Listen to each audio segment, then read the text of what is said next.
The broadcast is now starting. All attendees are in listen-only mode. Hi everyone, my name is Lee Pucker. I'm the CEO of the Wireless Innovation Forum, and I'd like to welcome you to the 20th in our webinar series. Today's webinar is on CBRS and CBSD test and verification, and I'm going to run through a few preliminary slides and then turn it over to our speakers, and they'll run you through the content.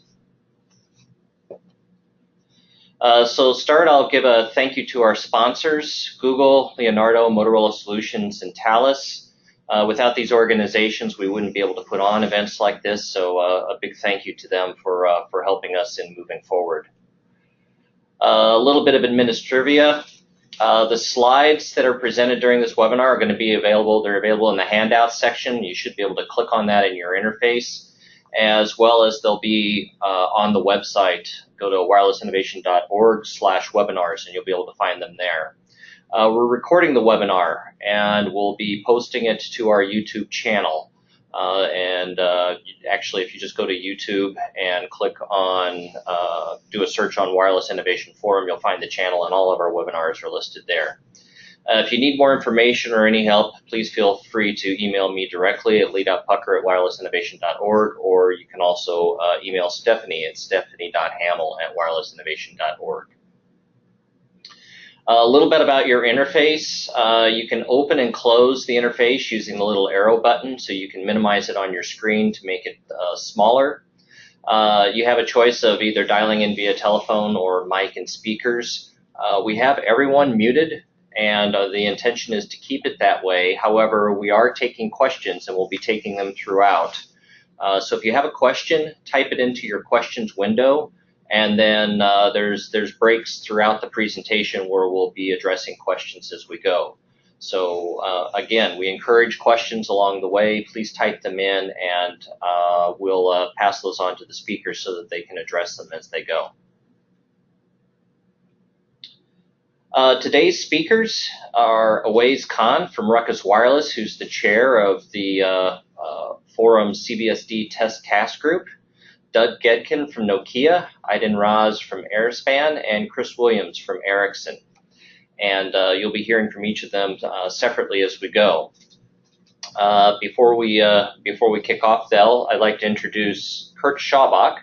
He's the chair of the Spectrum Sharing Committee Work Group 4, which is focused on CBRS test, and this task group falls under him. So Kurt, turn it over to you for some introduction. Thanks, Lee, and welcome everyone, and thank you for participating today. We've got a lot of, I think, what you'll find to be very useful content for companies interested in bringing forward CBSDs for certification under Part 96 and under the Forum's Test and Certification Program, but also what we believe will be very valuable information for test labs who would be performing a lot of this work on behalf of equipment vendors. So obviously we want this to be an interactive and informative session today.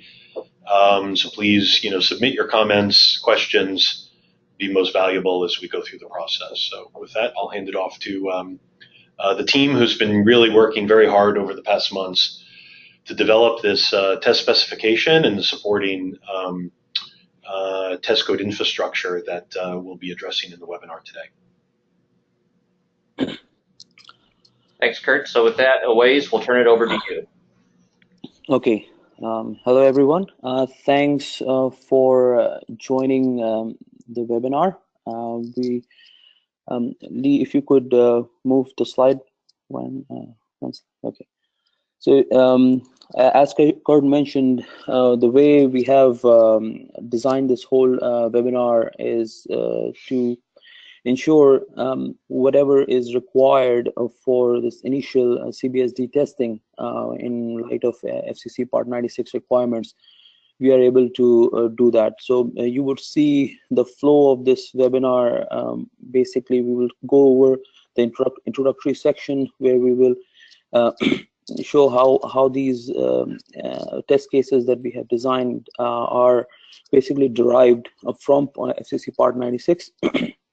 And subsequently, we will also show how the test code that is being written in the task group, how it can basically is able to meet the requirements for the CBSD test and certification program. We'll go over a little bit more deep into test strategy, as we'll explain what was the thought process in writing the test cases, what's the flow of the test cases, how they are written, just to give a little bit more detail into how and why the test cases were written in a certain way. Or another thing we will do is to give an example of the test case. We will within the as we were writing these test cases, we have also developed the test harness, which is basically the tool to conduct the testing, and we will go a little bit more in detail as to what kind of software this is and what is required to install this on a PC or any other hardware that might be required for the test lab. So a little bit more detail into how this can be done. And we'll go through an example test case, basically going through one full flow of a test case, and just to show the test labs who might be present in this webinar to how this can be done. And finally, we will go through an WINNF Approved Test and Certification program. This is something that we are trying to develop to make sure that when the test labs are ready to conduct this test, what would be the process that they would be needing to go through this testing, etc. So with that, I will hand over to Doug. So basically, another thing we have done is we have separated these this whole webinar into sections, and different individuals will be basically taking over as we move along. So the first section will be taken by Doug, and then Chris, and then finally it will be with Idan. Thank you. So Lee, maybe, yeah, okay. So. All right, thanks, Awais. So this is Doug Getkin with Nokia. So what started all this was basically the FCC requirements for Part 96. This basically provides 7 different subparts, A through F, and the document provides the regulations governing the use of devices to be used in the citizen broadband radio service spectrum. These CBSD devices can operate within this specific band, but are coordinated and authorized via this spectrum access system, the SAS. Some of the different components that we're looking at within this test group is making sure that the incumbent protection and priority access and general authorized access, that we're cognizant of those and try and protect the existing incumbents from any interference that the CBSD devices would potentially generate. Within the spectrum access system, that's basically provides for the registration, authentication, and identifying the locations of the CBSDs in order to help determine and provide what permissible frequencies and transmit powers are allowed for those CBSDs. But our main focus of this is that the spectrum access system will be more of a test harness or Mock-SAS that we're simulating. I guess with regard to the SAS, it's actually working with the environmental sensing capability to help this detect the presence of signals from any federal system that might exist to help determine what powers and channels can be utilized. So the next slide, Lee. So this slide is basically showing a kind of an org chart or a structure of the WINNF Spectrum Sharing Committee. At the top is the forum chair, and there's various committee board representatives of board of directors from various companies and entities. And that's also applies for the steering groups, is kind of overlooking all these 5 different working groups that are within this spectrum sharing committee. The task associated with each working group is broken up into different areas, such that working group 1 is basically looking at the operational and functional requirements that are needed. Working group 2 is looking at security requirements to make sure the devices and the protocols and the links between the devices are all secure.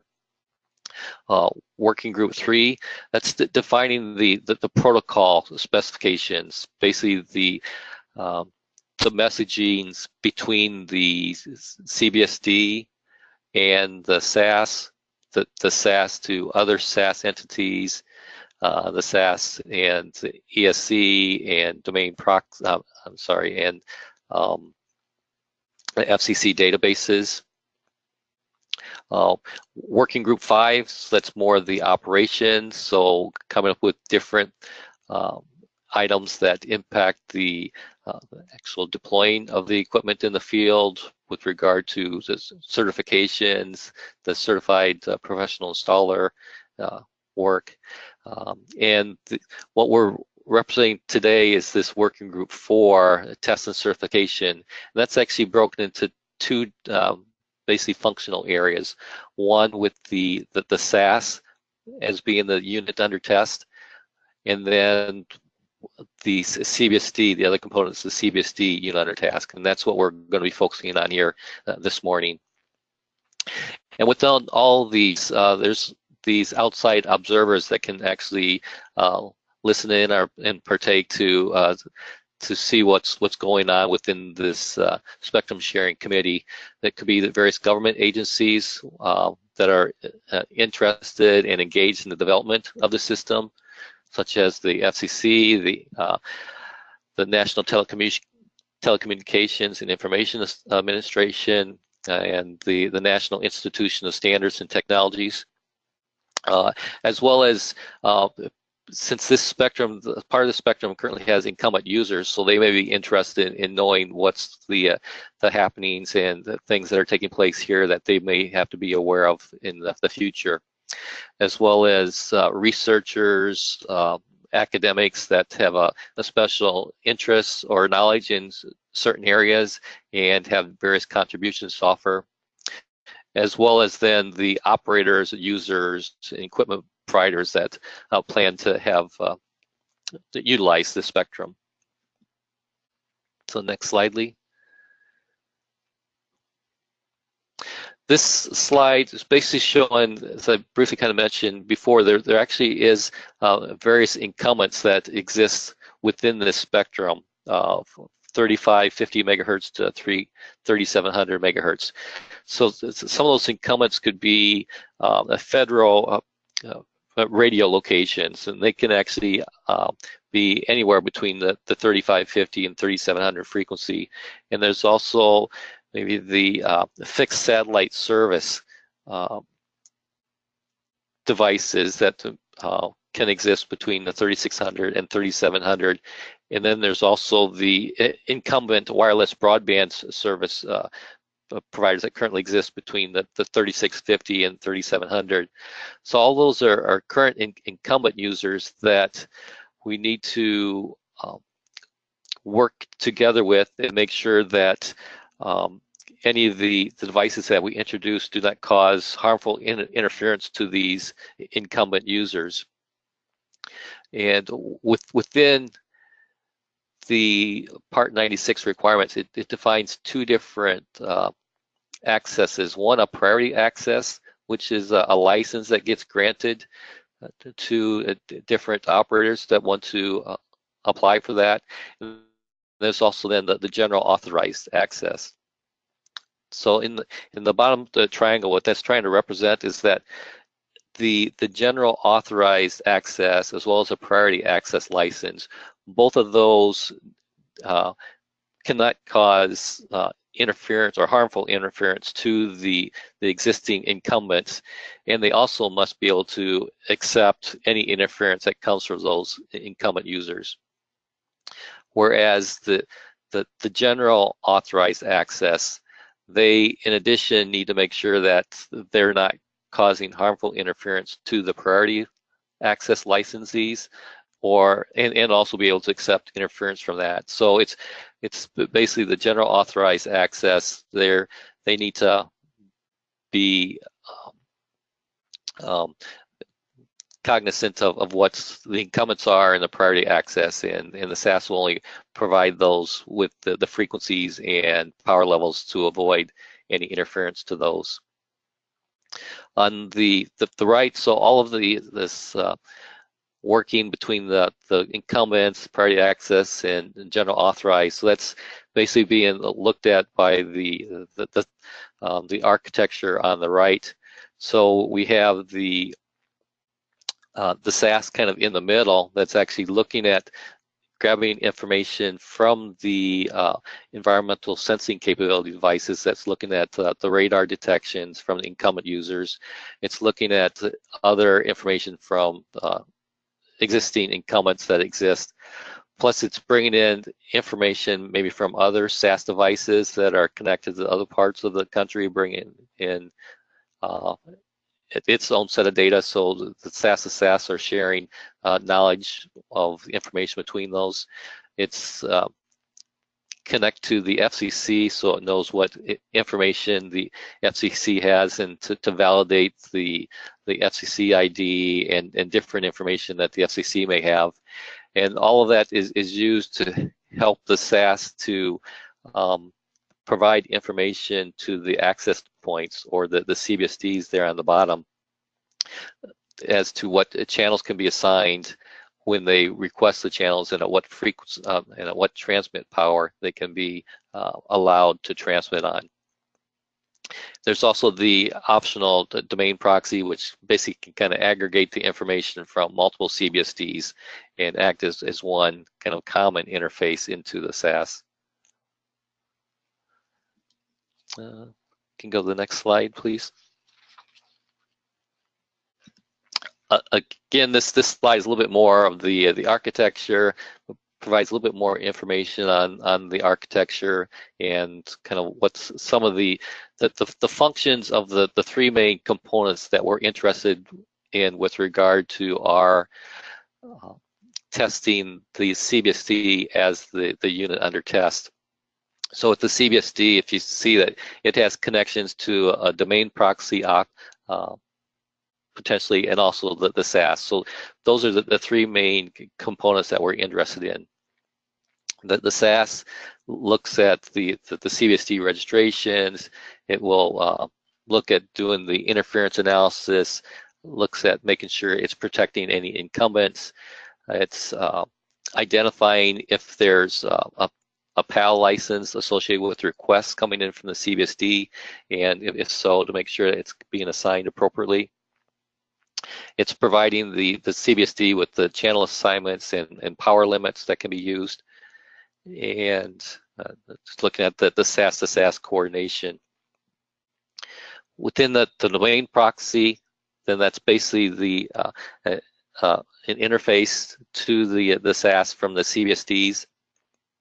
It can provide the message aggregation between multiple CBSDs and provides the interference information being reported from the CBSDs back up through the SAS. CBSDs, then, those are actually the units that are doing the transmission of the frequencies and at the various powers, and it can have the direct connection into the SAS or to the domain proxy. So you can go to the next slide, Lee. Within the CBSD task group, we're focusing on these two main documents for helping us to develop the test case approaches, and kind of identify what would be required for doing the certification. So this first one is I've captured just one slide of the presentation material, but it's basically giving the certification flow of what's happening. So the information from the different working groups are fed in to help with doing the test classification. So from working group 1, 2, or working group 3. And if I look across the top, the certification area, so that there's we're making sure that the CBSD architecture can conform to the test cases. We generate create a list of test case procedures, and from that developed a test script that can be used to execute on the CBSDs in order to test the devices and to validate that they're meeting the requirements set forth by the FCC Part 96 document. The second document then is a document that was just sent out to the FCC and was sent out for ballot within WinForum early last week. So basically it's a document that Working Group 4 developed and published that specifies a list of various test cases to be executed. Basically, these are functional tests that are addressing the requirements from the FCC and information from Working Group 1, Working Group 2, and Working Group 3.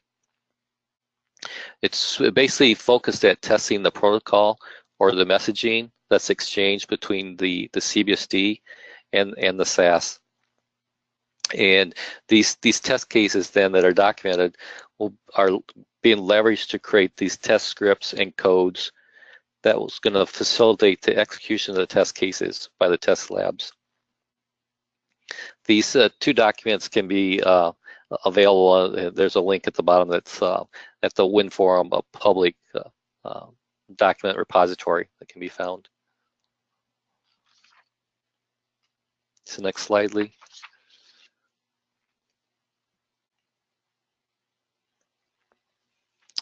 This is a list of all the other various technical standards or documents that are being developed within WinForum that are being used to comprise release 1 of the information. So there's the operational functional requirements. So basically that document at the top is taking information from the FCC Part 96 and turning these into requirements. And other documents then are the TS16 and TS0096. So those are the protocol specifications. So those are focused at the protocols and the messaging between the SAS and the CBSD, or SAS and SAS.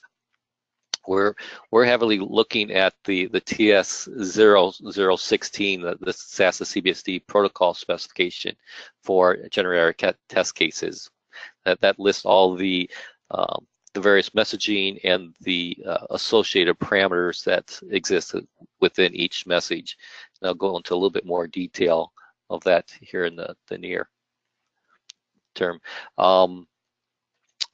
This TS0122, so basically that's the same document that was in the RFI that I mentioned earlier, but this is the one that's actually going through the WinForum procedure and is currently in ballot to get comments from the various organizations to confirm the information that's there and the accuracy. And again, all these documents can be located at the WinForum public repository. Next slide.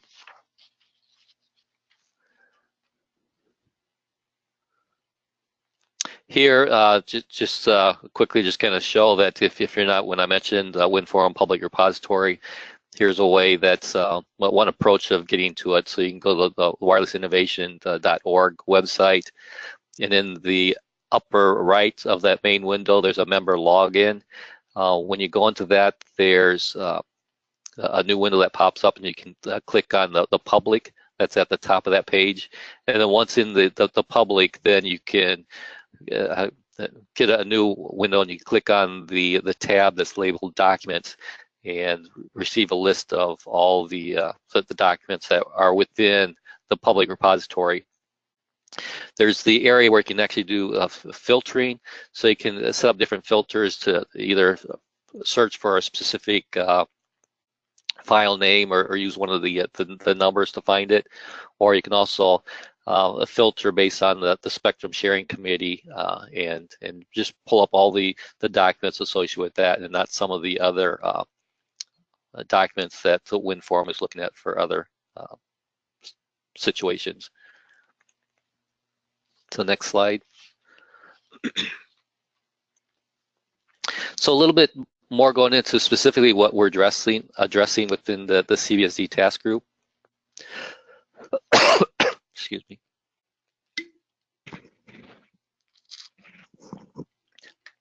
So it's basically the three different network elements: the CBSD, the domain proxy, and the SAS.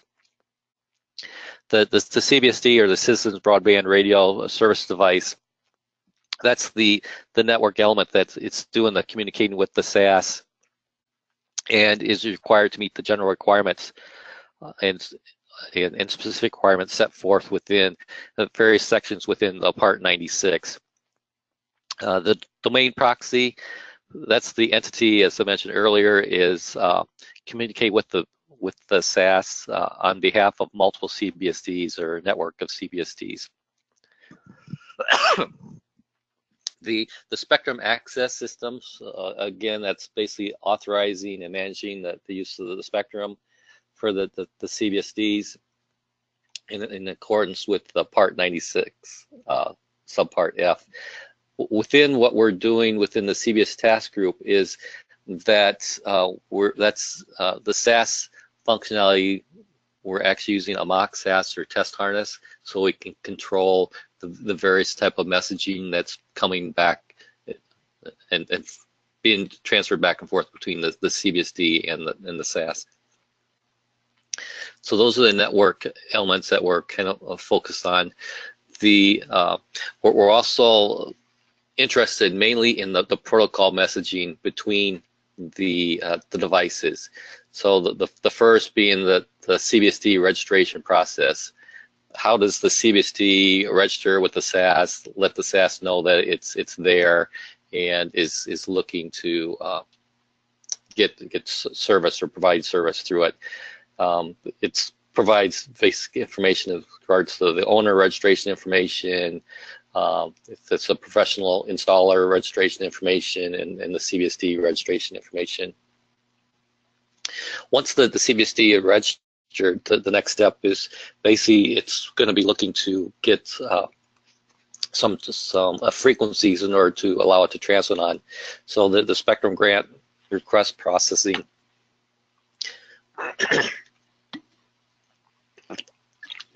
So that provides information on how the CBSD is going to request and relinquish the grants, or the ability to transmit on certain frequencies, or the SAS may try to reassign it to a different frequency based on what's being seen in within the network, or may actually ask for the CBSD to terminate the channel. To help the SAS with doing some of its work, it's going to the CBSDs can share some local measurement information to the SAS. And then the next one is the certified professional installer information. So this would be part of the program that the professional installers need to go through in order to become certified to basically install any Cat B devices and some certain Cat A devices if they meet certain situations or conditions. And then Also important is the communications security. So we're looking to make sure that all the protocols are existing between the different devices. Next slide.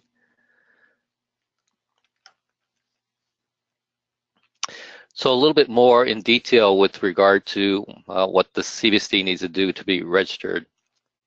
So before the CBSD can actually begin any channel allocation request, it must be registered with the SAS.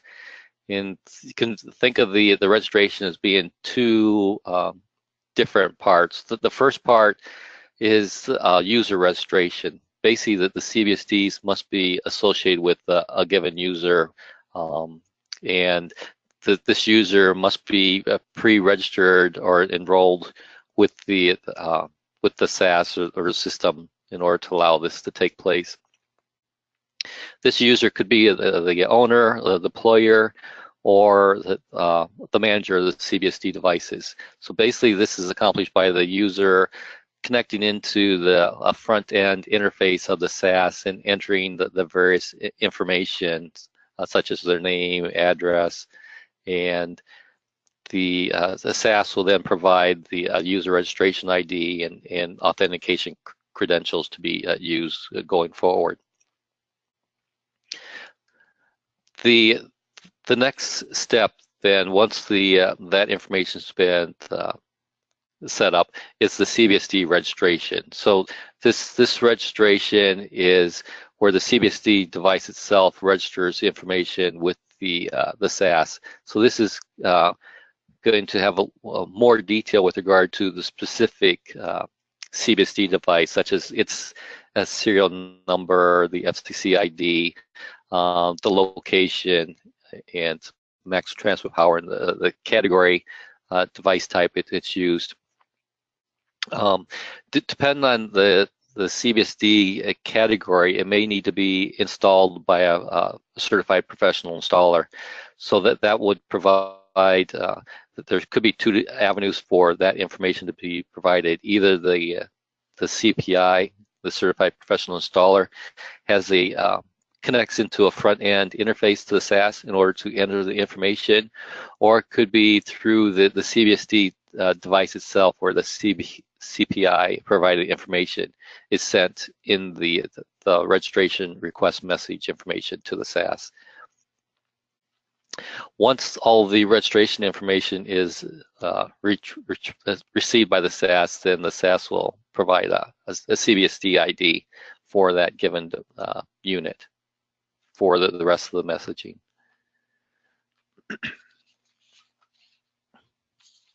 Next slide.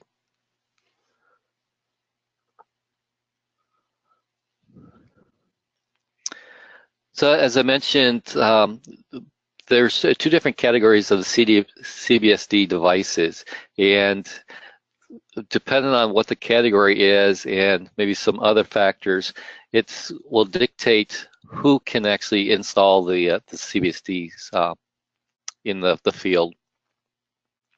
So the first device, or a category A, that can be installed by a user or an authorized associate or employee of the user.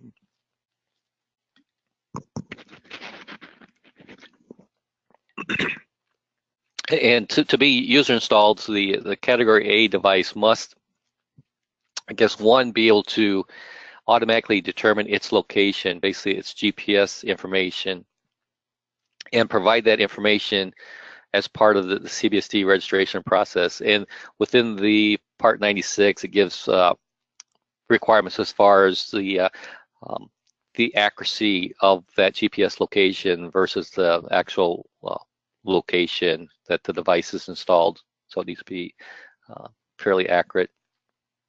Also, the category A must operate at a certain maximum power level or lower, specified for the Cat A device. So that's defined as 30 dBm per 10 megahertz EIRP. And if it's installed outdoor, it has to have an average have an antenna height of less than 6 meters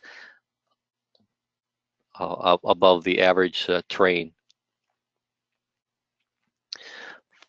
If you have a category B device, which is actually greater than 30 dBm and less than 47 dBm per 10 megahertz EIRP, those all need to be installed by a CPI. And there's several situations for a category A device where it also needs to be professionally installed. For instance, if the category A device is not able to automatically determine its location accurate enough to meet the FCC rules, then it needs to be certified. For instance, maybe it's being placed in a location that's not allowing the location to be accurately identified. In such situation, it would have to be professionally installed. And also, if it happens to be mounted outdoors with the antenna placed at greater than 6 meters above the average terrain, or if it's a CBSD device requiring any specific antenna information, gain, pointing directions, that will have to be professionally installed. In order for these to be professionally installed, the CPI or the installers must actually pass through a certification program and be registered in a centralized database that the SAS has access to. So when the CPI enters their credentials into the SAS to provide the information for the CBSDs, the SAS will verify that that the person is a certified CPI. Next slide, please.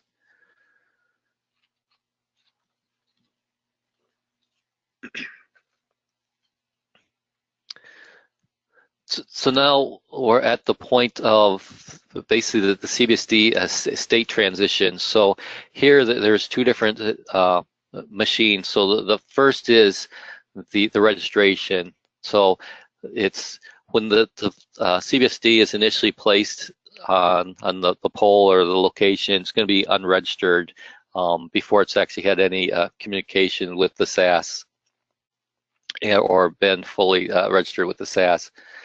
The installer, or when they integrate it and connect it to the SAS, they pass a bunch of parameters to the SAS, at which point if it's a registration request is successful, then the unit becomes into a registered state. If there's any failures, it's going to stay in unregistered state.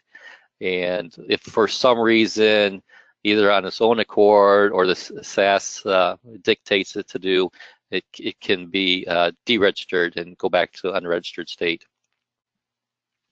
The other state machine is the grant state. So here, initially it's going to start out in the idle before any channels get assigned.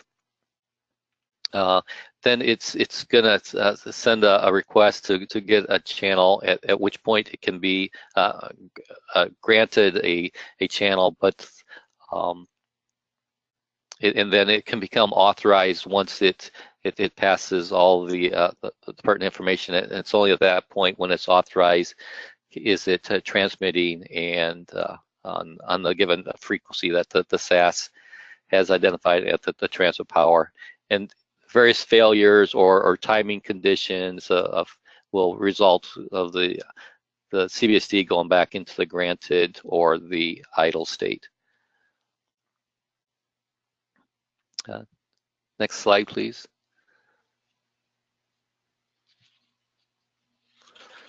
So this slide basically just lists all the different procedures or messaging that's taking place between the SAS and the CBSD. Each one of these is basically a request from the CBSD and then a response received from the SAS. And all these protocols are based on the HTTPS over TLS. And I'll go into a little bit more detail on each of these in the next couple slides. So next slide, please.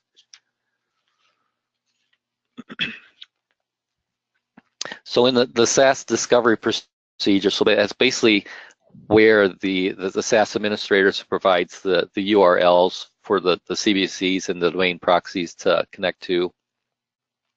And it can use IPv version 4 or optionally version 6. For the authentication procedure, this it's basically using the TLS, the transport layer version 1.2 to perform the authentication. And it's basically the CBSD and the domain proxy. They're initiating this TLS connection to authenticate with the SAS, and vice versa, the SAS authenticates with the CBSD device and domain proxy. All the messaging exchanges that are taking place between the CBSD, domain proxy, and the SAS are using this TLS connection. So once that's been, the CBSD has been discovered the SAS and has been authenticated, now it's at the point where it can actually start doing the registration procedure. So here the CBSD indicates to the SAS its intentions that it wishes to operate within the CBRS spectrum. The CBSD provides basic information such as its fixed location, unique identifiers, group memberships, and radio-related capabilities. And a successful registration procedure concludes with the SAS providing the CBSD with a unique identifier, the CBSD ID. And once it has been successfully registered, it implies that the SAS and CBSD have been SEC certified, and that the CBSD has the right to be authorized by the SAS to operate in accordance with the grant information that's provided in subsequent message streams. So next slide, please.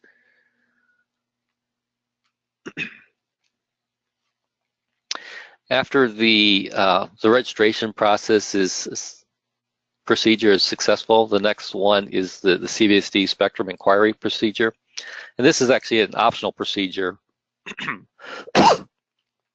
and this optional procedure is the CBSD asking the SAS maybe information on what are available channels such that the CBSD can potentially have a better chance of when it's actually doing the grant message to asking for an appropriate channel, but it's not guaranteeing anything. So once the information from the spectrum inquiry response comes back from the SAS, the CBSD can then goes into the grant procedure. Basically, this is where the SAS provides authorization subject to the heartbeat for the CBSD to transmit using the specified operating parameters that are exchanged. If once issued, if for some reason the operating parameters need to change, then a new grant must be obtained. So the previous one is released, and then a new grant is obtained. And there could be multiple grants provided based off of maybe if there's multiple channels that are being used at the CBSD, then there'd be multiple grants associated. The CBSD heartbeat procedure basically that informs the SAS its need for the allocated spectrum, and provides procedure anytime prior to expiration of the heartbeat interval timer to basically say that the CBSD still wants to use the channel and it is still actively connected to the system. Through this heartbeat procedure, the SAS, when it responds to the heartbeat request, the SAS can suspend or terminate or provide the CBSD with new information to be used. So the next one, if for some reason the CBSD wishes to terminate its grant for whatever reason, it can generate a relinquishment process to relinquish a specific grant for a channel that's being used. And then the last one then is the deregistration procedure. If for some reason the CBSD wants to deregister, maybe the person is decommissioning the site or moving the site, maybe they want to deregister, and then they can do that. At that which point it will cease all transmissions associated with the grants, and the SAS will then mark the CBSD as unregistered, and the CBSD would have to go through the registration process again to start over again at this point. Next slide.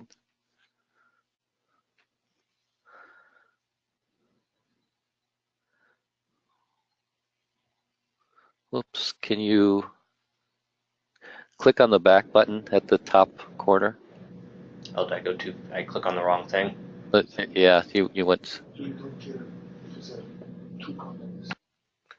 Yeah, now scroll forward to 3 slides, I believe. Next one. Next one. This one. Okay, thank you. So this is basically kind of a table summarizing some of the information I just mentioned. So it lists on the left the various procedures of happening, the authentication, registration, grants, heartbeats, etc. And then within the next column then gives the message. So you see that for each one of the message streams, there is a request and a response. So a request coming from the CBSD and a response coming from the SAS. Basically, the description provides just a high-level view of kind of what the main point of what's happening at each one of the things, and the last column is basically the outcome. So the outcome of the successful outcome of the registration process is that the CBSD is registered with the SAS. The successful outcome for the CBSD grant is that the CBSD can operate its radio, and for the heartbeat, after the first heartbeat from the grant, it's allowed to start transmitting, but the SAS can provide different responses for the CBSD to allow it to continue operating, or if it needs to stop transmitting on a given grant for whatever reason. And then the spectrum relinquishment, again, so that's where if it's been asked to, CBSD has been asked to stop transmitting, that it can relinquish the spectrum and therefore stop transmitting on that portion of the channel. And then the last one, the registration, so it's CBSD is no longer registered with the SAS, and it's not transmitting either since it's not registered. So next slide, please.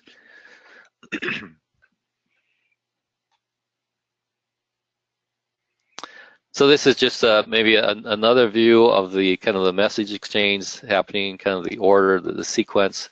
It's kind of a ladder diagram. So you see at the top of where the CBSD is sending the registration request, and provided with that registration request is a various list of parameters, and some of these parameters, such as the installation parameter, that's actually comprised of like 10 or so different parameters within that. So that's an object that has multiple parameters in it.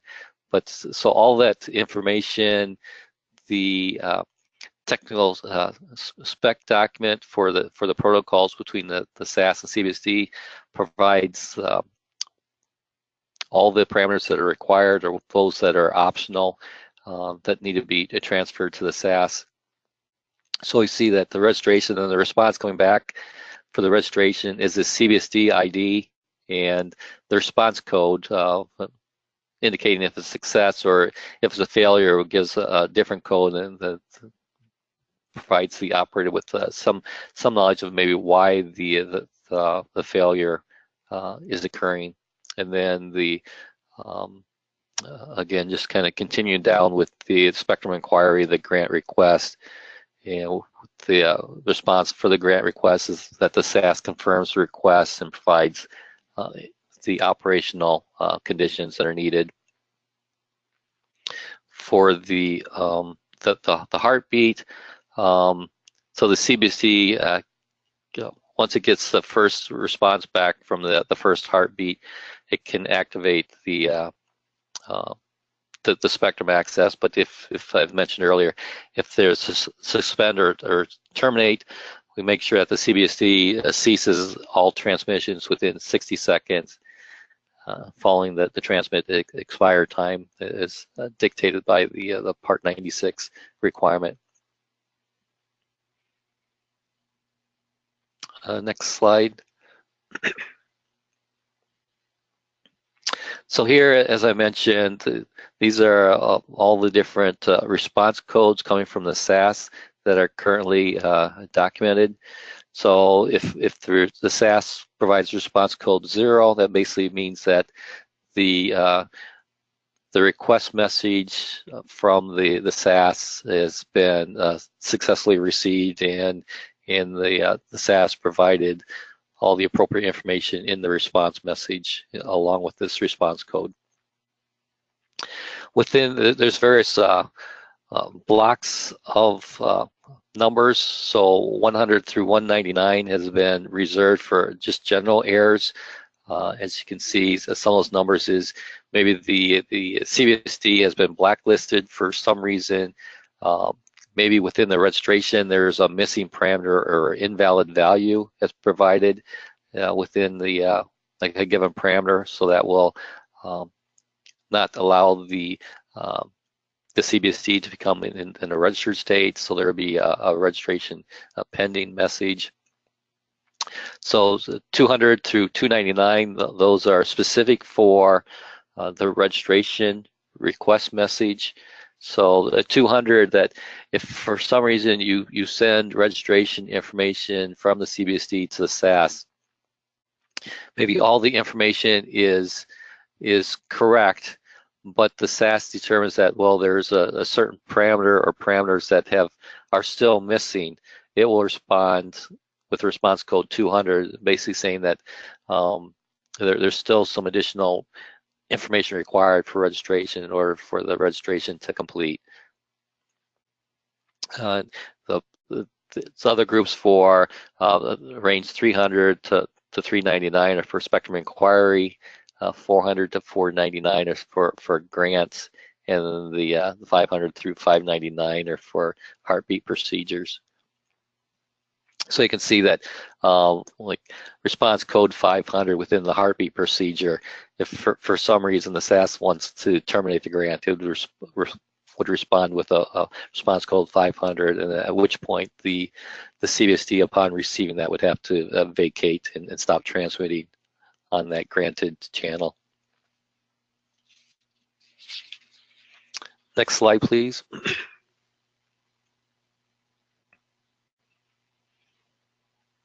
So this is just an example of the message encoding and the transport, basically the type of information that's included in the message that's encoded using the JavaScript object notation to JSON.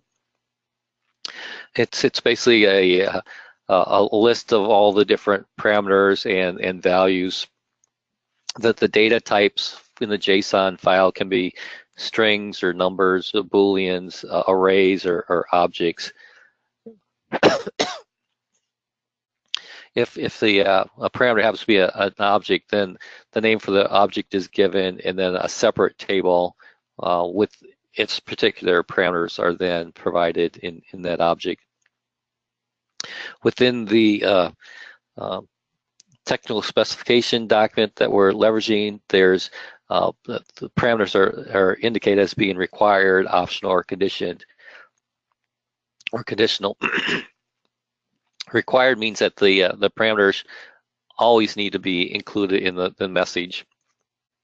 For instance, like the FCC ID needs to always be there. Optional this may be for informational purposes, but basically the parameter may be included in the message. Maybe there's some information with regard to the CBSD information. Maybe it's a software version or hardware version. Some of that is maybe information that may be nice to have, but it's not a requirement. And then the conditional information. This information is to be included in the message only if it applies to the specified conditions. For instance, there may be a certain parameter that exists only if it happens to be a category A device or if it's a category B device. And within this JSON array, it could be either a single request or it could be multiple requests in the situation if there's multiple CBSDs connected through a domain proxy. Next slide. So here, just briefly with regard to security. So here, the WinForum ComSec technical spec is being leveraged that defines all the communication security policies required. The CBSDs use the TLS version 1.2 to establish authentication and do the encrypted communications with the SAS. This approach allows each CBSD to have its own encrypted channel to the SAS, and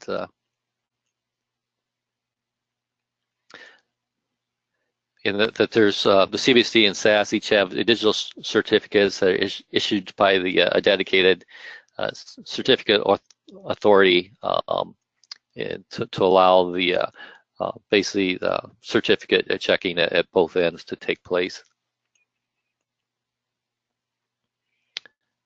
Next slide, please. And this slide here is just roughly a high-level view of basically the time frame, schedule, milestones that we're working towards. So as I mentioned last week, there was the WinForum RFI 00122 CBSD test specification request for comments was sent out and actually placed on an FCC site for trying to retrieve comments, and also internally within the WinForum group, the document was sent out for balloting by the various organizations within WinForum. Today is we're having this webinar. In a couple weeks, or roughly the 14th September, we're looking to receive any comments back from the FCC and OET with regard to this RFI document, if there's any concerns or comments they have. As we'll cover a little bit later within this webinar about the test code, we are planning to have the test code development by the 15th of September, such that by the 15th of October, we'll go through and do a test code verification and have that complete. And within that, between that time period, we'll start the resolution of any comments from the balloted version of this 122 document.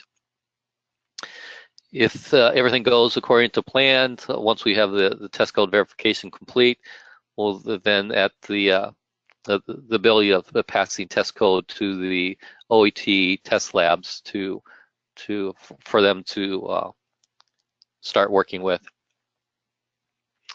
The end of October is roughly where we plan on having the resolution of any comments received from the 122 document complete, and allowing us to maybe at the middle of November have test labs certified and ready to begin any certification of CBSD devices that are provided to them by various vendors.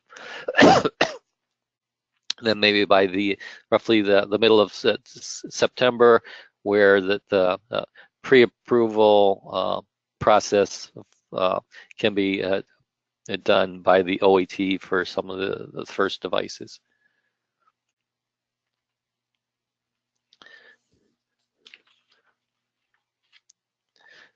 So next slide. So I can either hand it off to Chris, or if we want to spend, if there's any, like 5 minutes, if there's any questions.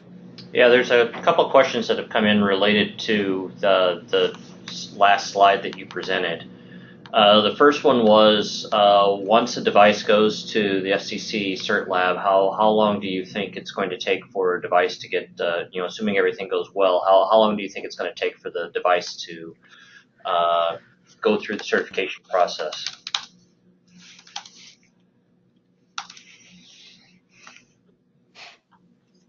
So maybe I can answer that, Doug, if you don't mind.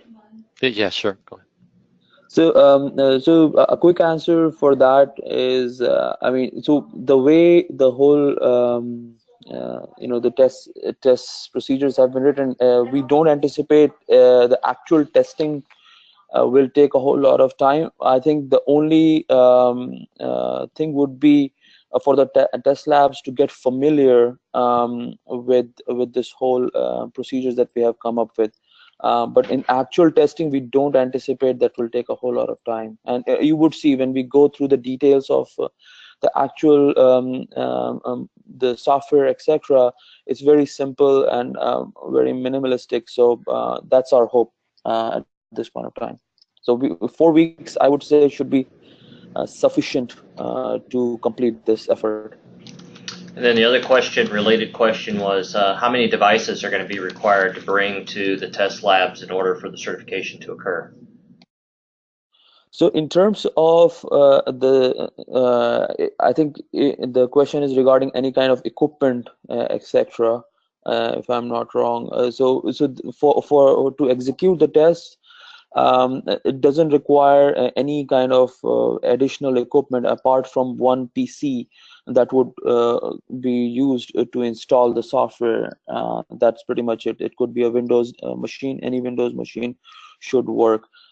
Additional paraphernalia, it would be required from the OEM itself, basically the CBSD, which they would be sending to the test labs. That's of course the OEM's responsibility.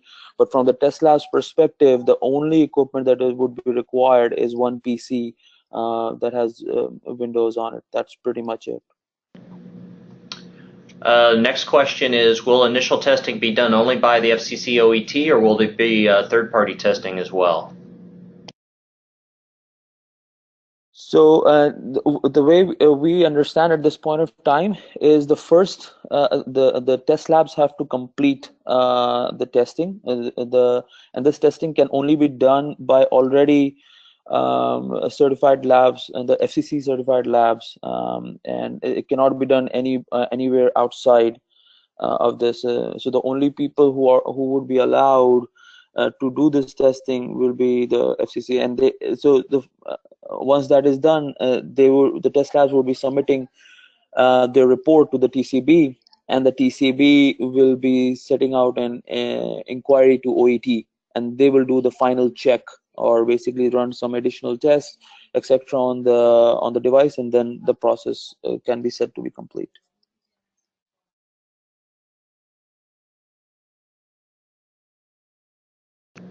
Okay, I think that's good for questions now.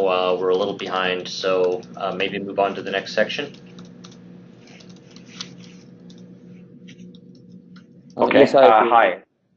I'm Chris Williams from Ericsson, and this section, CBSD test strategy, I want to discuss a little bit about the high-level test strategy that was been adopted within the Wireless Innovation Forum for CBSD testing. So, Lee, if you could go to the next slide, please.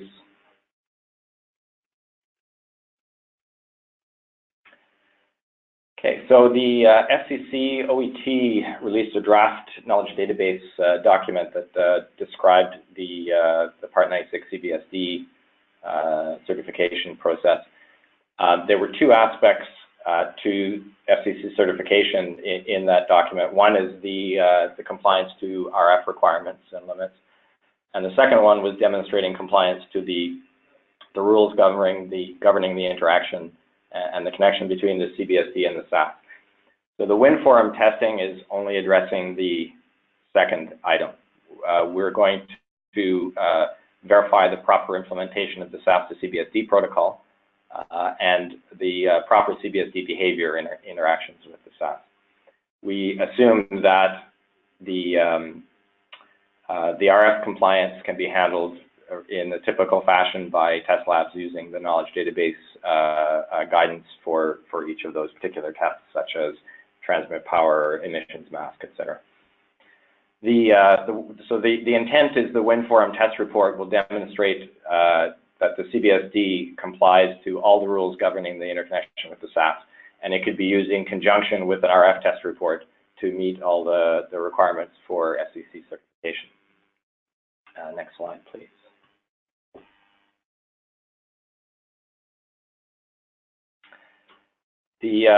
So there are two deliverables that Doug has mentioned, I think, from the Wireless Innovation Forum Workgroup 4 for CBSD testing. The first is a test specification that will provide all the tests needed to show compliance. And the second item is the test software, or the CBSD test harness, which is used to emulate the SAS in order to complete test cases from the test specification. Next slide.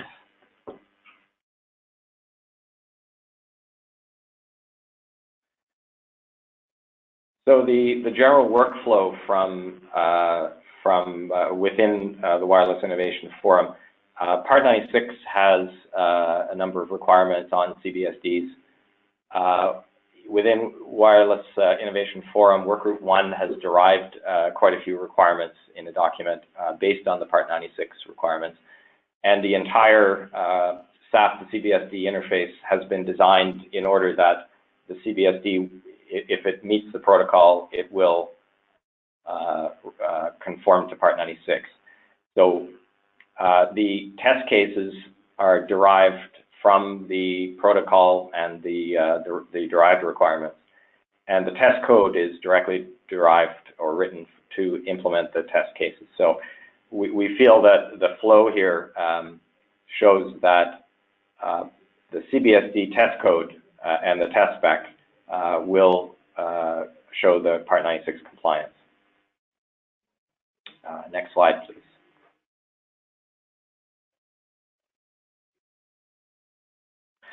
So we've taken a black box approach to testing CBSDs. We're attempting to test the CBSD using their normal operating software, so not in a test mode, with minimal additional functionality to support WINN test cases.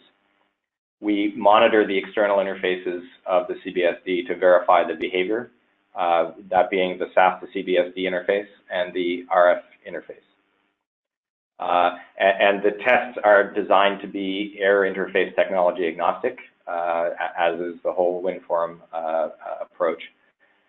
And we specifically have left the RF conformance tests to separate OET procedures, so you will find none of that within this test program.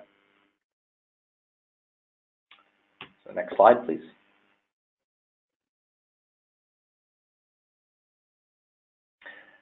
So I think this is summarizing what I've already stated, but what's in and what's out. So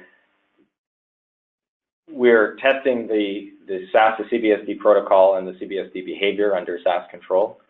And we are testing both standalone CBSDs or CBSDs under the supervision of a domain proxy, if the vendor implements a domain proxy.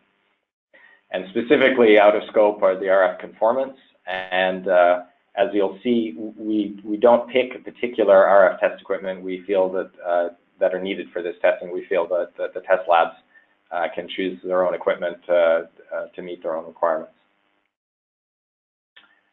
Next slide, Lee, please.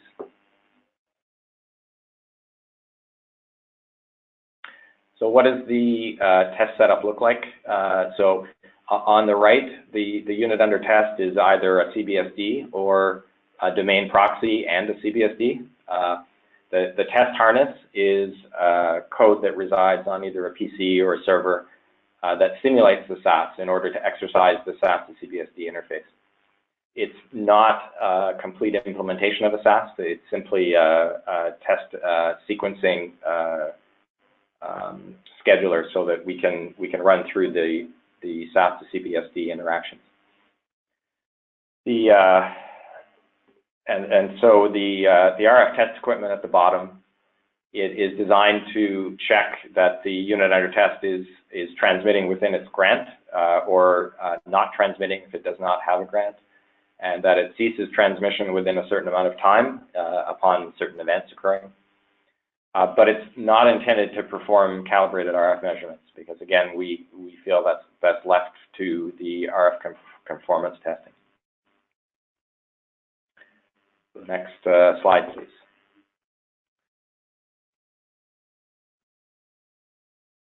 So the test case overview. So the test cases are broken down in terms of each protocol message in the SAS to CBSD protocol. So registration, deregistration, spectrum inquiry, grant, relinquishment, heartbeat, and measurement report procedures as well. And for each process, there are success and failure test cases. And that includes things like the SAS suspending or terminating an in-service grant or a SAS to CBSD communications failure to ensure that the CBSD complies to Part 96 in those cases. There are specific test cases for domain proxy with multiple CBSDs if the vendor supplies a product with a domain proxy. Next slide, please. So a little bit more about the domain proxy. So it's a logical representative entity that can represent multiple CBSDs to a SAS. So instead of CBSDs communicating directly to a SAS, the CBSDs can communicate and or be controlled by the domain proxy, and the domain proxy communicates with the SAS on behalf of those CBSDs. It's an optional element. If the vendor creates or wants to certify a system with the domain proxy, the domain proxy functionality is considered part of the CBSD functions as regards to Part 96. So therefore, the domain proxy and the CBSDs must meet the Part 96 in the same manner as a standalone CBSD. And therefore, they must be certified together. And a CBSD which is certified with the domain proxy should only be used with that domain proxy. And likewise, a domain proxy that's involved in a CBSD certification should not be used with another CBSD unless that CBSD has been certified with that domain proxy.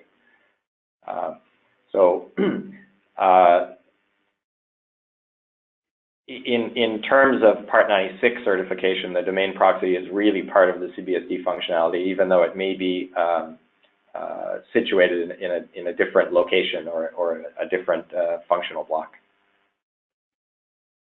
Okay, next slide, please.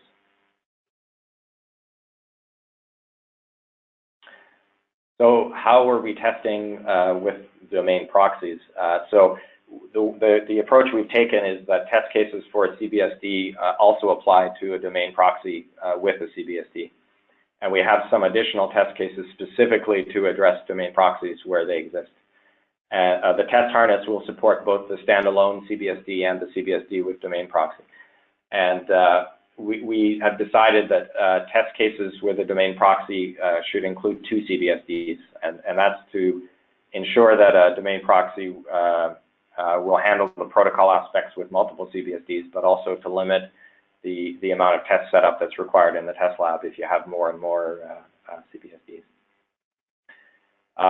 So that's the high-level overview of the test strategy. So the next section will get into more detail about the test harness and how a test case is run with the test code.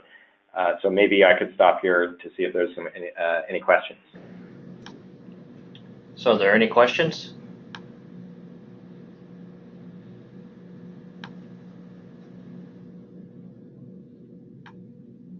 I think you can go on, Chris.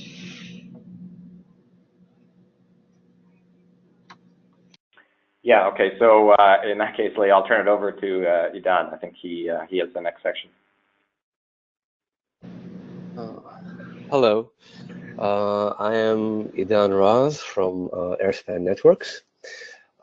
In this section, I'll review the actual test harness that is being developed by the WINNF Forum members and which actually simulates the SAS to CBSD protocol. And what we took is we took the approach to develop a Mock-SAS, or kind of a SAS simulator, that the unit under test, CBSD or domain proxy, are simply connecting in their normal mode and running the desired test case for certification. So in this slide, Lee, can you just click once? Sure.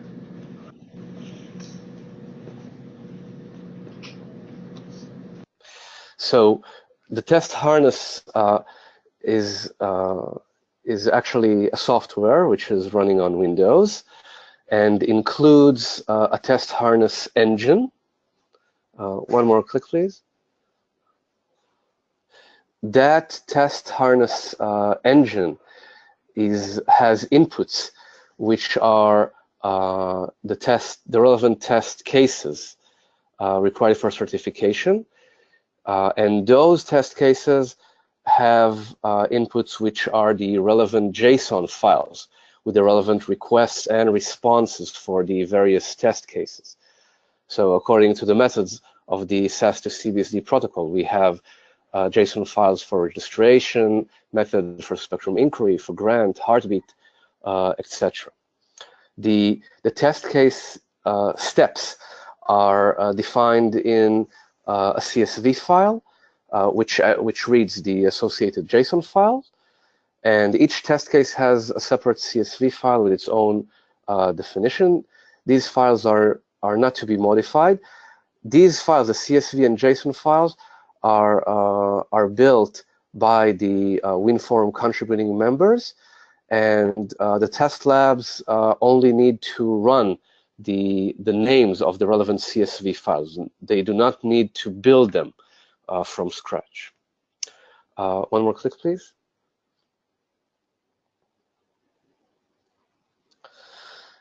So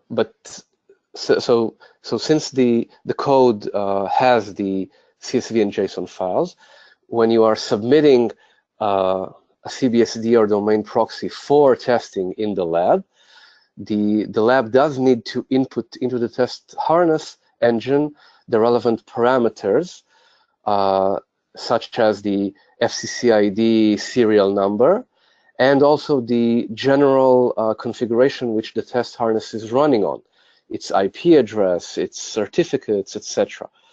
This is done by XML files, which the lab can edit for its own environment and for the unit under test, which currently is being tested.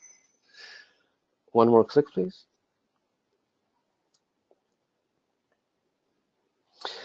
And eventually, once the tests are running, then each test case is stored into log files.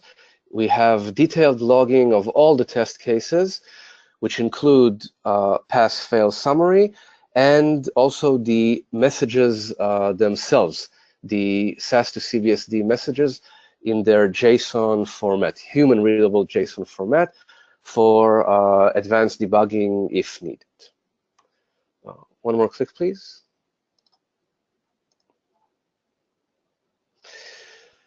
Okay, so the test code is developed within WINNF Forum WG4 CBSD workgroup by multiple CBSD vendors. The test code is written in Python, which is an open source code, and maintained in the WINNF Forum GitHub repository, which is available for free download. The test code implements the test cases as presented in WINNF Forum TS 0122 test specification. And code for each test case is implemented by one CBSD vendor and verified by at least 2 other CBSD vendors participating in the workgroup prior to release, in order to really validate that the test code for this test case was written properly and can be run properly in the test lab using various CBSD equipment. Next slide, please.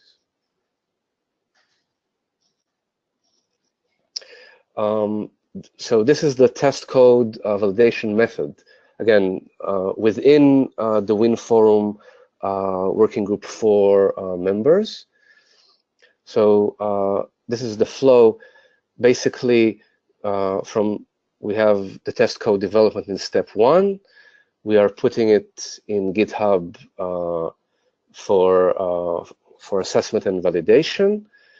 It is written by one vendor, and it goes to step 3, where 2 CBSD vendors are validating the test code. If there are issues or bugs that need to be addressed, then it goes back to be fixed. And if there are no fixes, then we simply move the test code to GitHub as version +1. Once that is finalized, we move it to the GitHub repository ready for FCC OET. FCC OET can also review, and if there are still fixes, then there is another cycle of fixes and internal WIN Forum testing. And if everything is okay, no more fixes, issues discovered, then the code is finally ready for test lab use. Of course, that during this verification process, it is not only the sequence of the test case that is being verified according to the WIN Forum 122 document, but also the test harness engine itself is being verified that it acts in a proper and clean way. Issues are tracked in GitHub, meaning not only the code is free and available to view by the general population, there's also an issues section in the GitHub, also available for public view, and the issues are being run and verified using comments, and when needed are being closed. Next slide, please.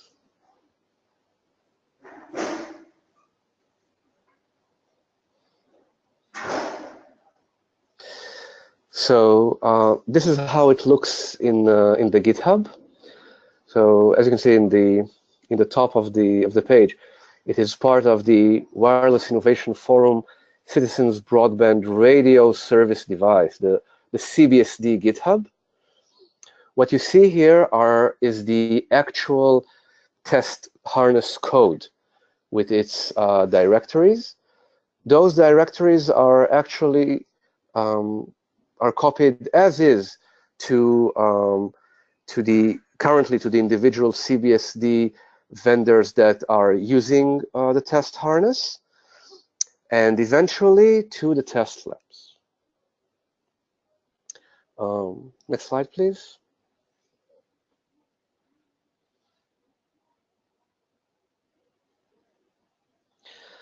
Okay, so here we will go through an example test case. So this is one of the test cases from the required for certification from the WIN Forum 122 document. So the test case is the following. CBSD begins in an unregistered state. CBSD is triggered to start transmission process. So CBSD follows through the protocol steps with SAS to start transmission. It goes on the right, you can see the flow. The CBSD sends a registration request, receives registration response, then spectrum inquiry request, spectrum inquiry response, grant request, grant response, heartbeat request, and heartbeat response. And the CBSD in this state is now in an authorized state and is starting its RF transmission. That's the green arrow. The test harness, again, is simulating the SAS responses to CBSD, ensuring that the CBSD adheres to the protocol. In each of those steps in the registration request, spectrum inquiry request, the test harness validates that the request came in the correct format. And if not, the test harness will simply fail the test in the middle and stop the test sequence, specifying what is wrong in the request message that was received from the CBSD. After CBSD reached the authorized and start the RF transmission, then the test harness introduces a stimulus, which is in this test case a terminated grant in the heartbeat response message. Once the heartbeat response is sent, the CBSD has a time to cease transmission, which is normally 60 seconds, and it stopped the transmission. During that time, the RF test equipment is measuring the time to stop transmission from the trigger condition. And again, from this point of view, from this example, from the CBSD under test point of view, the test harness is acting like a real SAS. That is why we call the test harness a Mock-SAS. Next slide, please.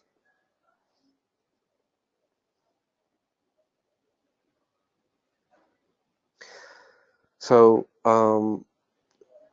in order to operate the test harness engine, the physical requirements are: eventually, the test harness engine is a software that uses Python 2.7 code.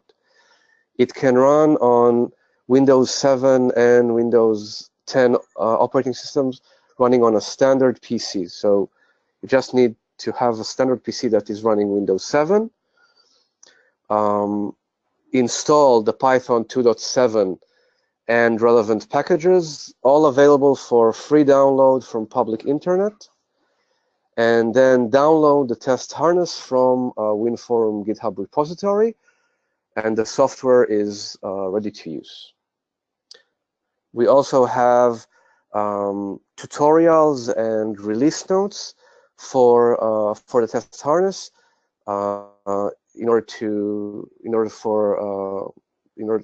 that explain how to use the test harness. Next slide, please.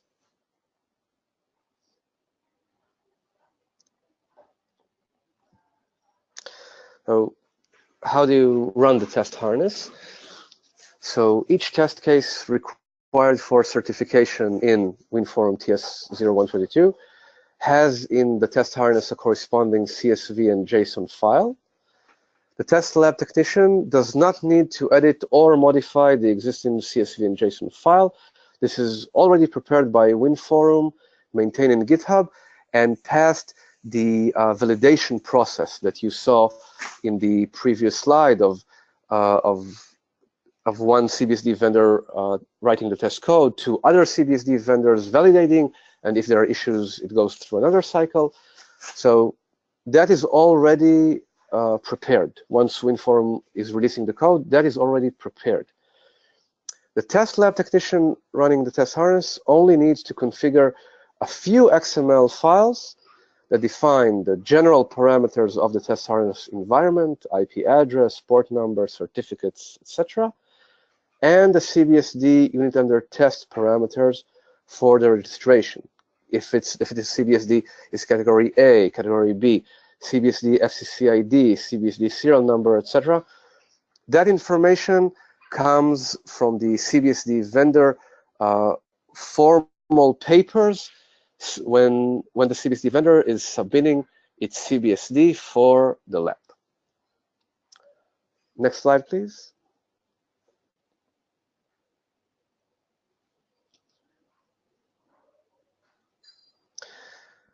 So how it works? It's running on Windows.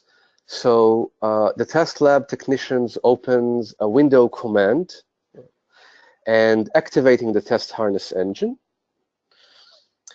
The test lab technician inputs in the command window the relevant test case name from the WinForm 122 document, which activates the relevant CSV and JSON files in the test harness engine. Now the test harness is ready for the CBSD to start communicating with it and send the messages. The CBSD domain proxy unit under test runs the relevant messages with the test harness engine. The test harness engine acts like the SAS, and once all the sequence is done, the test harness engine provides a pass-fail result for the test and stores the relevant logs of the SAS to CBSD protocol messages and test sequence execution. So, and now this test case is finished. So the test lab technician inputs in the command window the next test case for CBSD domain proxy. Again, the next test case is coming from the WinForm document TS122. Next slide, please.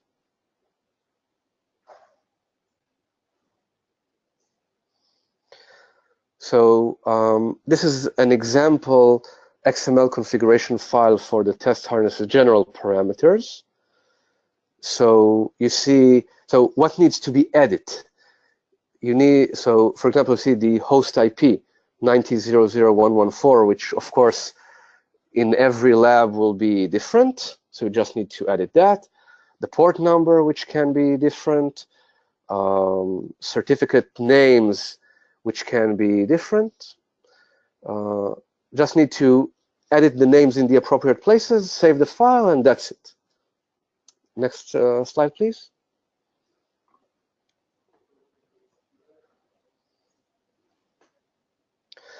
And this is the second XML configuration, which is for the CBSD parameters. So in the middle of the slide, you can see FCC ID, which is the relevant FCC ID for each vendor, of course. The CBSD serial number that you can edit, the category if it's A or B, a radio technology parameter. So again, the lab technician simply edits the XML file in the correct places, saves the file, and it is ready for the test harness. For the final code that WinForm will submit to the OET, we will also have the final XML file templates, as well as the tutorial that will explain exactly the relevant fields and parameters in the XML files for the test labs. Next slide, please.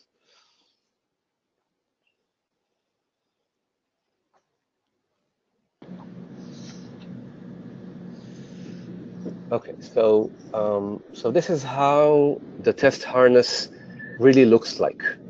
So you see, this is a Windows command line. You can see at the top. Actually, if you look at the right side, you are seeing the steps of how to run the test harness. So the first step is the blue arrows is activating the test harness engine in a command window. You can see that there is the C directory, and just putting specifying Python c./CBRS Mock-SAS whatever start of project.py. This is the main Python function that activates the test harness, and then you get the and then you get on the command window, please enter a CSV file, which is the relevant CSV file for the that complies to the test case of the WinForm 122 document. Specifically here, we are selecting a test case to run, which is the terminated grant heartbeat. This is the test case that we displayed in the previous slide with the relevant call flow of registration request, spectrum inquiry request, and eventually grant termination. So you see terminated underscore grant underscore heartbeat. That is the already prepared JSON. That is the already prepared CSV file, which comes from the GitHub repository as part of the test harness. The lab only needs to enter the relevant name. Then it is the test harness is asking, would you like to add the test to a specific folder? In this case, we selected no. And then the test harness is actually running the test and waiting for the CBSD or domain proxy unit under test to send its messages. So you see it says running on HTTPS 90.00114 port. Those are the parameters from the environment XML file that was in the previous slide. And then you see that CBSD sent registration request, validation of the message, meaning the format of the registration request and the relevant parameters passed successfully. So the test harness engine sent the registration response. Now the next message that came from the CBSD under test is the spectrum inquiry.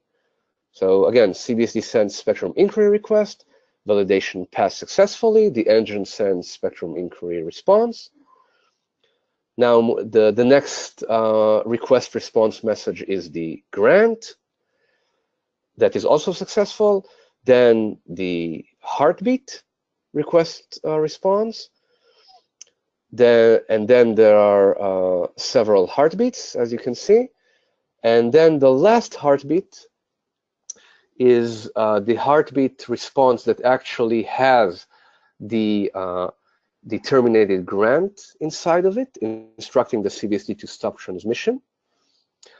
That is the last step in the test sequence. So the test harness is now asking to input specific pass-fail criteria based on predefined questions. That those predefined questions and pass-fail criteria are appearing in the WinForm document 122 for this specific test document. For this specific test case. So the question is, this is a test case with a domain proxy unit under test, which has two CBSDs. So you have a question for CBSD1 and a question for CBSD2. The question is, did CBSD2 stop transmission and is in registered state? Please choose one of the following answers, yes or no. It is always a yes or no question. And the answer is yes. You can see that for the question CBSD2 stop transmission, the user chose yes. Then for CBSD1, is CBSD1 continues to transmit? Again, yes or no. This is because in this test case, the heartbeat response only requested CBSD2 to stop its transmission and to terminate its grant. CBSD1 is continuing. And again, so So the lab technician entered the answer, which is yes. CBSD1 continuous interpretation, the user chose yes. Then you have additional comments for the current test. If the lab wishes to add free text comments, but in any case, the test harness will say if the test is pass or fail only based on the yes or no questions and based on yes or no inputs. So the final result of the test, terminated grant heartbeat, is passed, and the additional comments for the test case are comments for CBSD vendor. This test case is finished from the test harness point of view. So it now gives again the like in the beginning, the test harness says, please enter a CSV file path that includes. So actually the test harness is now ready for the next test case to run. And this is how it really looks. Currently, the CBSD vendors that are developing the test code are running it and are running the current code of the test harness on Windows. This is what they are getting on their screen. Next slide, please.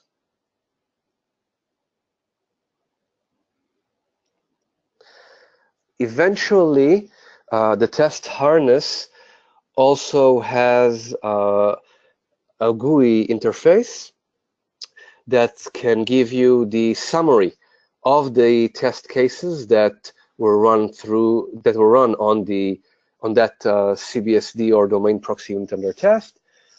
In this example, you can see that 2 test cases were run. One was successful pass, the other was fail. And on the left side, there is an overview defects XUnit. You can go inside, and for each test case, you can see more information, why the failure occurred, etc. Next slide, please.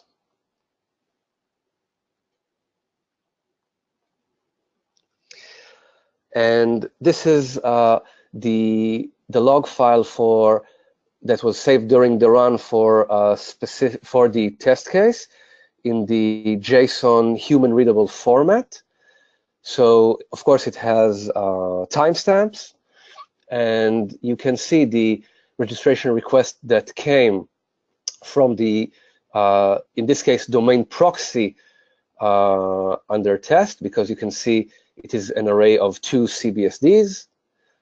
One is category A, one is category B, with each one with its relevant serial CBSD serial number, FCC ID, etc.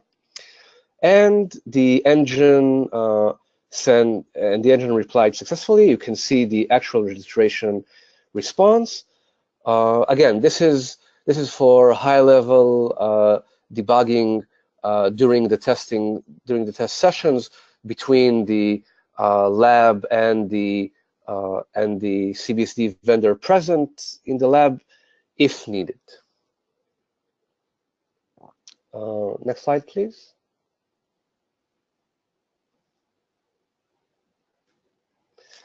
Okay, so that concludes from my side.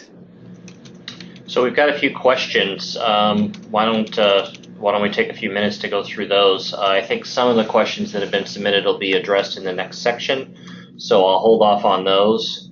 But for things that have been covered thus far, the first question is, for domain proxy testing, do we need to prepare 1 domain proxy and 2 CBSDs, or would it just be a single CBSD? Yes, if the vendor is submitting for certification a domain proxy, then that vendor must come to the lab with 2 CBSDs controlled by that domain proxy. Okay. The next question is, test code can be freely downloaded, and I believe the answer to that is yes, in executable form. Is that correct? Yes. Okay. Yes. those that can when you saw the Windows the Windows command prompt with the py file, that is already the executable code. Okay.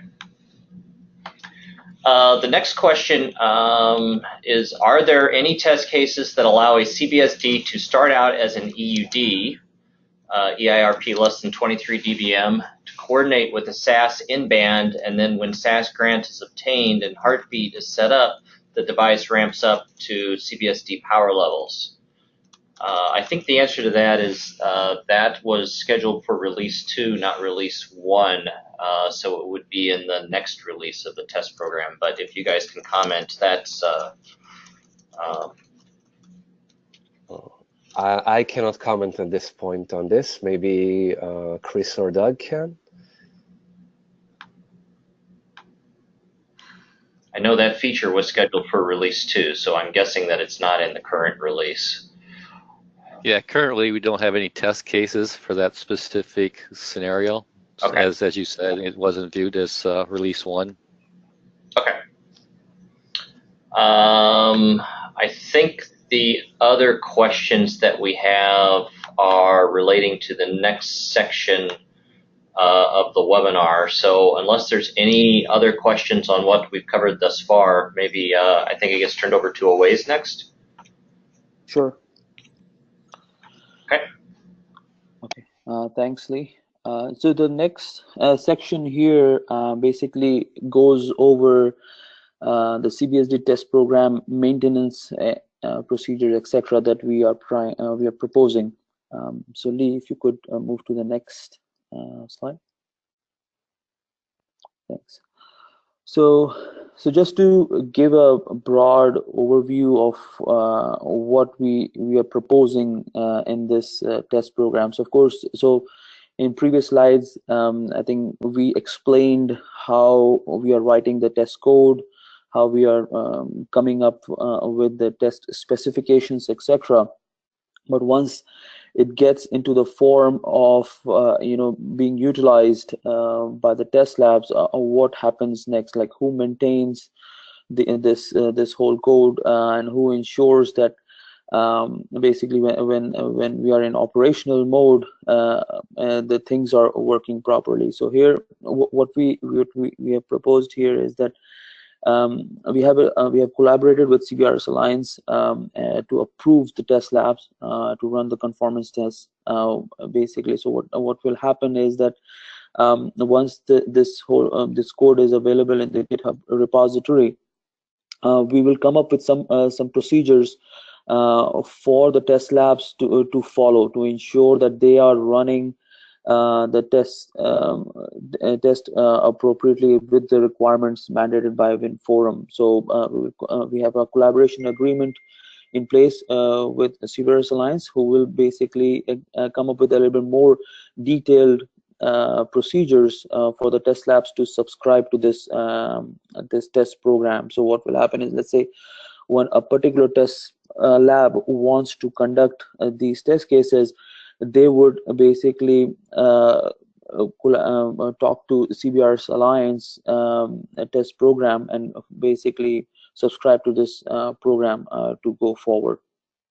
So the end goal here is to ensure that the Part 96 compliance tests that we have put forward here, both RF and protocol, can be conducted in one place, and so a CBSD OEM vendor does not need to go around to multiple test labs, etc., to do this.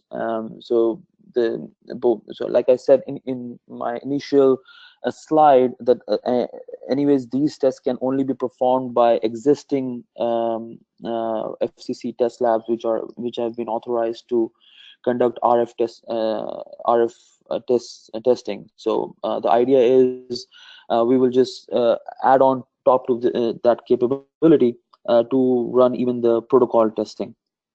So ultimately, once these test cases have been executed at the test lab, they will then be submitted for the TCB's review and once the TCB has reviewed and everything looks okay, it will be submitted for a PAG inquiry. As you know, OET has mandated pre-approval guidance for all CBSD devices, so this is something that has to be done, and that's the reason we have come up with this whole procedure.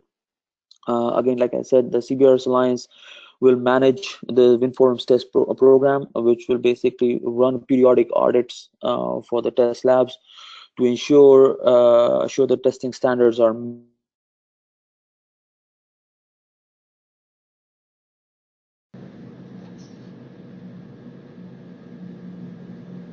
I think we lost a ways.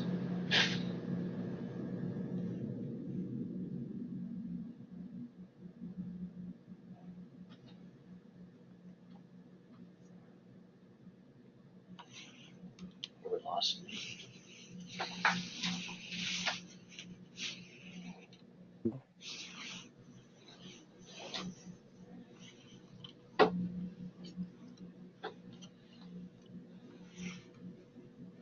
Lee, could you move the slide?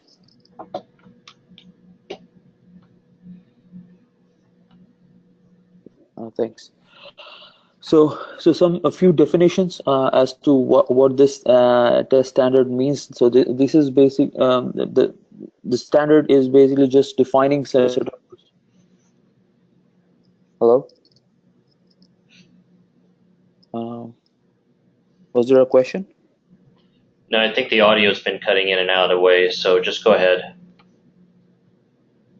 Oh, okay. Okay, sorry.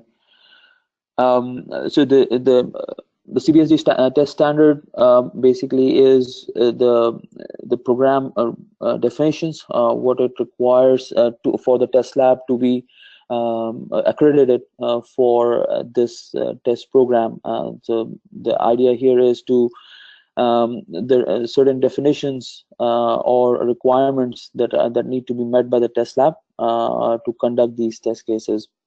Approving body in this scenario, the approving body is the test administrator who are offering the Part 96 CBSD compliance test services, and then CBSD test administrator, entity that subscribes to CBRS Alliance test program to execute test cases for FCC approved labs. So for in this case, it's the FCC approved test labs.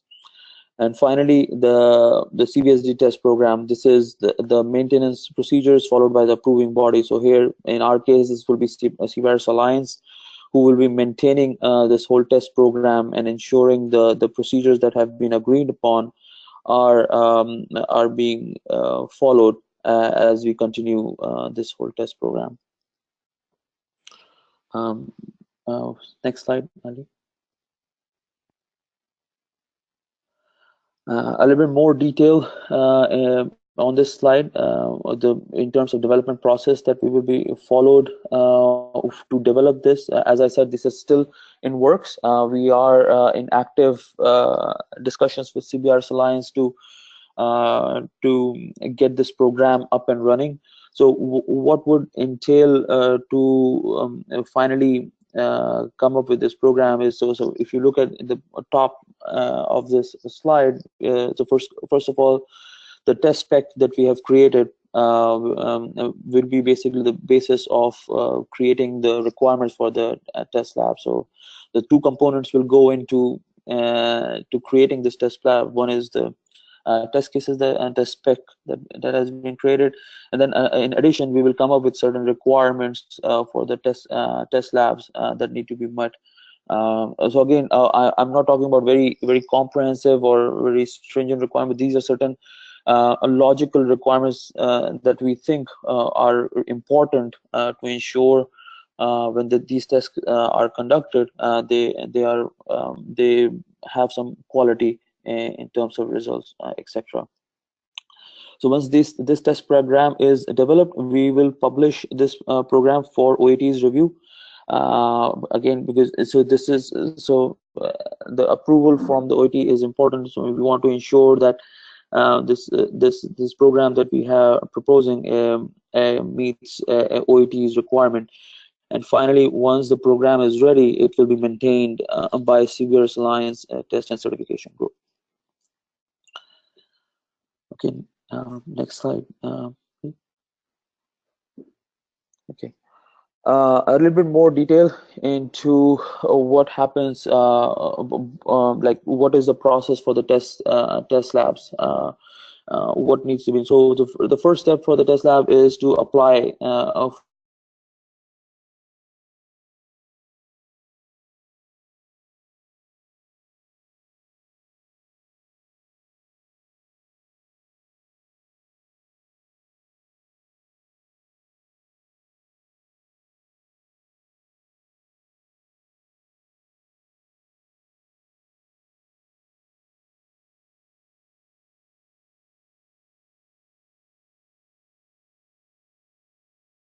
program.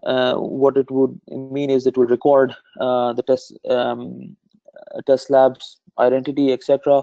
And again, this will be maintained in a public database, and that will be published after they have completed all the requirements.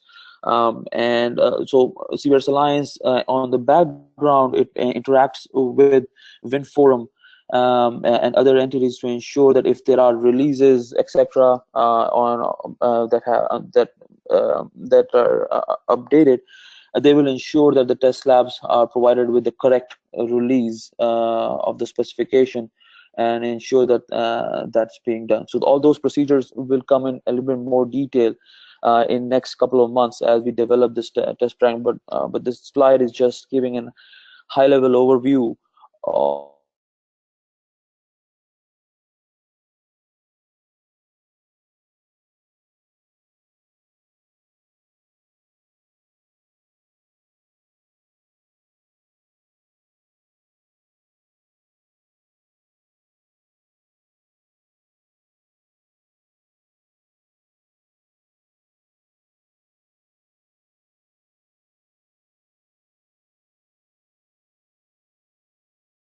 So that's the overall process that we are proposing at this time. Again, like I said, this whole process is still in works, and we are in active discussion with CBRS Alliance to come up with a little bit more detail into this program.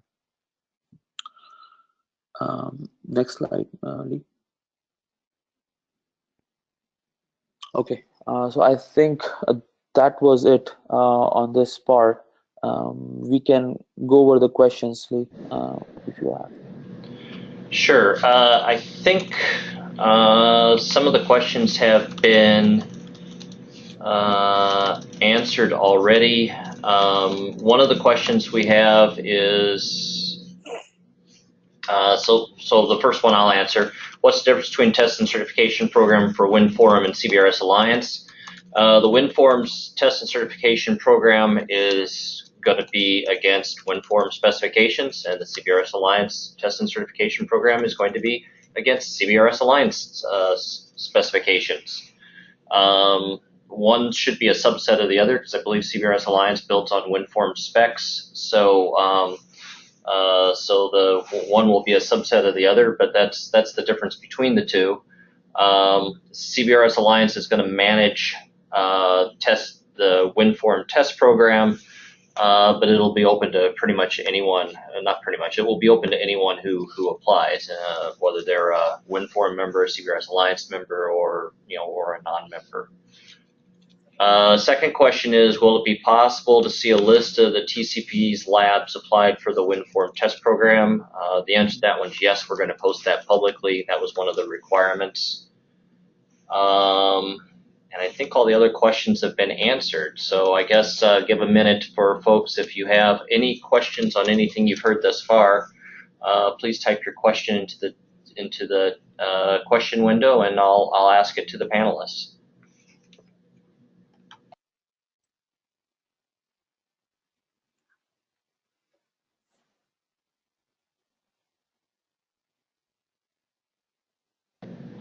Looks like that's it then. There's no additional questions coming in. Oh wait, here comes one. How many SASs have been certified? As of this very moment, none. SAS certification starts soon. Well, actually, conditional approval has been issued for 7 SASs. Yes. Formal testing by the FCC and its designated test entity is expected to commence late this year, and we expect that we anticipate that work will conclude in early next year. So the timing of that is, sort of commensurate with what we're projecting for CBSD certification efforts. And that's why we've specifically opted for the testing against the protocol, which allows testing of the CBSDs and SASs to proceed concurrently.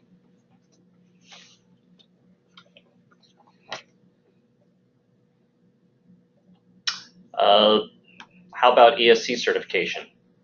Kurt, I'll let you answer that one too. A similar timeline. So again, the only difference there being is that the conditional approval of ESCs was not issued yet, but we are expecting the FCC and its designated test entity to commence testing late this year, and testing to conclude in first quarter next year.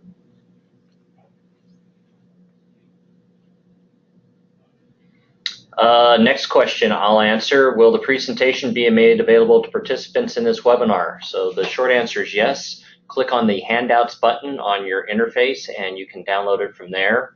The recording will be made available probably later today on the WinForums YouTube channel, so you can watch it there. And the slides are available at wirelessinnovation.org/webinars, so you can download from there as well. Any other questions?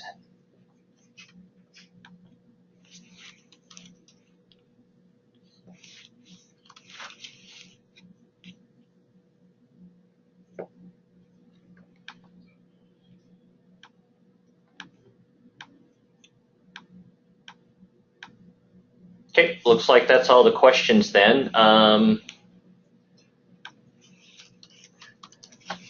Aways, did you have any final thoughts? No, thank you, everyone. I think we finished ahead of time, which is always good. I appreciate all the test labs and other members who came to this webinar. I hope this was helpful, and in coming months and weeks we can always make it better. Thank you.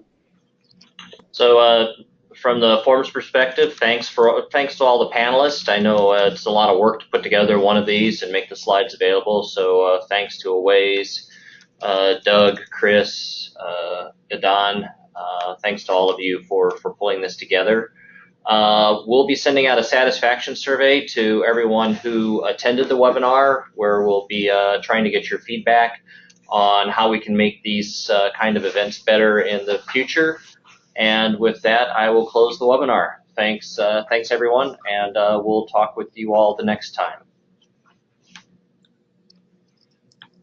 Thank you.